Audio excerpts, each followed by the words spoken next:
Hey guys, it is Angie here in Illinois, newly Zone 6A. From what I understand, the map has been updated. But in any case, I'm here just to show you guys how I overwinter my hydrangeas that are in pots. If you've seen my previous video on how to prune hydrangeas, this one is an endless summer hydrangea that I've probably had now for 2 years. And it is now ready to go in the garage. That's where we are now for winter storage. Now, as you can see, I have not deadheaded it just because I haven't had time, but these two guys are the same hydrangeas and I have deadheaded them. I just took off the spent flower blooms, but that's really it. No cutting of any kind because I don't want to cut those buds that are forming for next year. For instance, if you can see way down in here, there's a bud. I don't want to break it, so I can't get super close. Oh, there it is. That's a bud. That is a flower bud that's forming for next year. So you don't want to cut those off under any circumstances because you'll be cutting off your flowers for next year. So like I said, I just took off the spent flower blooms and that was it. Being careful not to remove any buds for next year.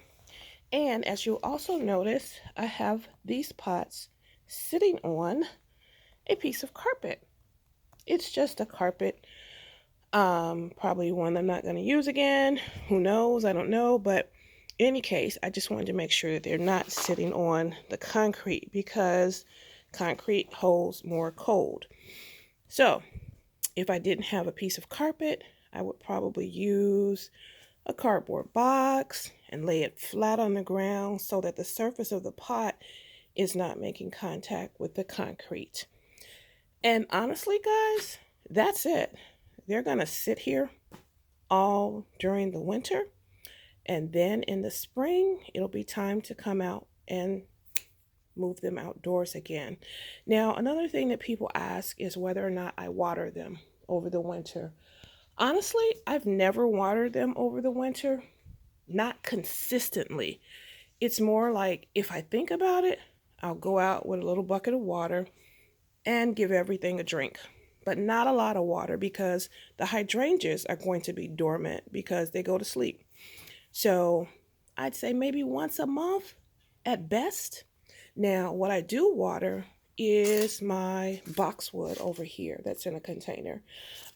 So again, by default, because I'm out here probably watering that one, I end up watering the hydrangeas as well. But honestly, the first year, I don't think I even thought about it. So did they suffer? Maybe.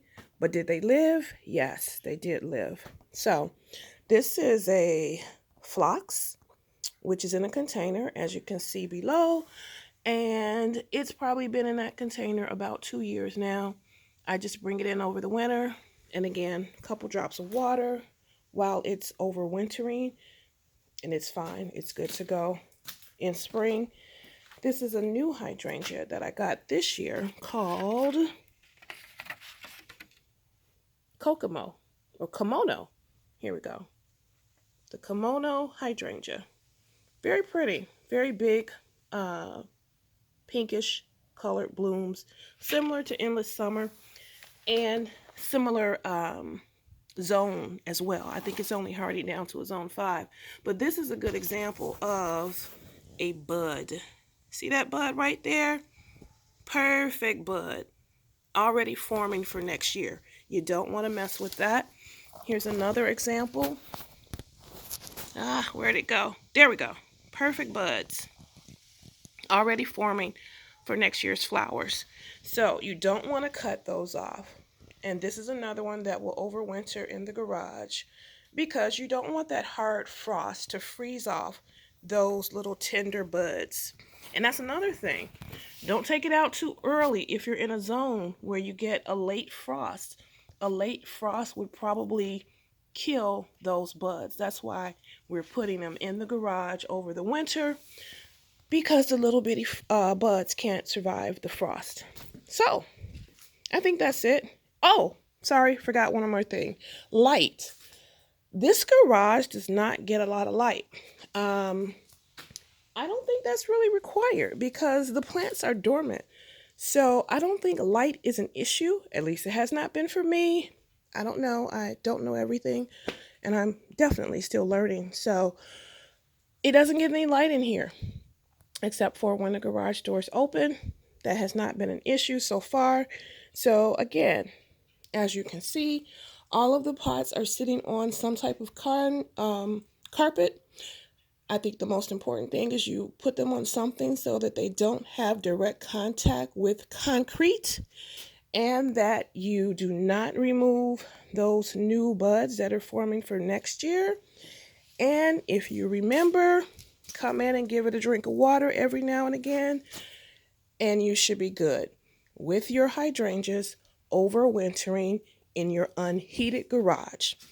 Okay, I think I covered everything. I hope it works out if you try it. And if you have any questions, let me know in the comments. And always have a great day and enjoy your garden. Peace, guys.